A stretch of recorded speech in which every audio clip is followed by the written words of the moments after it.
તમે બધાએ કાલના બ્લોગ માટે મને બહુ જ સપોર્ટ કર્યો એ બદલ તમારો આભાર. તો આપણે લોકો આજે જોઈશું કે આપણે વિન્ટર પર સ્કિન કેર કેવી રીતે કરી શકીએ છીએ, કઈ રીતના મોઇશ્ચરાઇઝર આપણે લોકો યુઝ કરી શકીશું, કયા એવા કંપનીના હશે કે આપણે જે સારા એવા યુઝ કરી શકીશું, અફોર્ડેબલ રેન્જમાં પણ હશે અને આપણી સ્કિન પર હાઇડ્રેટ રહી શકે તેના માટે આપણે કયા એવા સ્કિન કેર કરી શકીશું, વિન્ટરમાં આપણે લોકો સનસ્ક્રીન કયા યુઝ કરીશું, એ બધું આપણે આગળના વિડીયોમાં જોઈશું. તો તમે મારા બ્લોગમાં બન્યા રહેજો.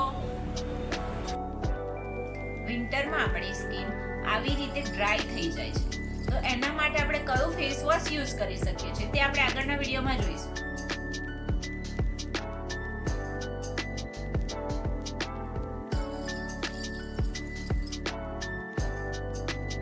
વિન્ટરમાં આપણે કયા કયા મોઇશ્ચરાઇઝર યુઝ કરી શકીએ છીએ તે સ્ટેપના ફોટા મેં આગળ અપલોડ કર્યા છે.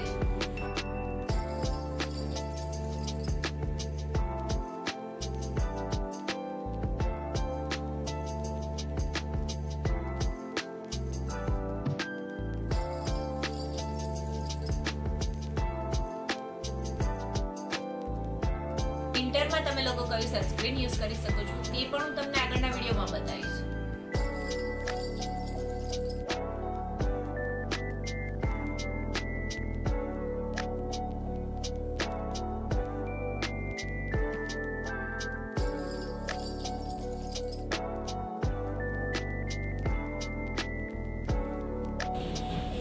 તો બધા મોઇશ્ચરાઇઝર, સનસ્ક્રીન, ફેસ વોશના ફોટા મેં આગળ અપલોડ કર્યા તે તમે બધાએ આગળના બ્લોગમાં જોયું જ હશે.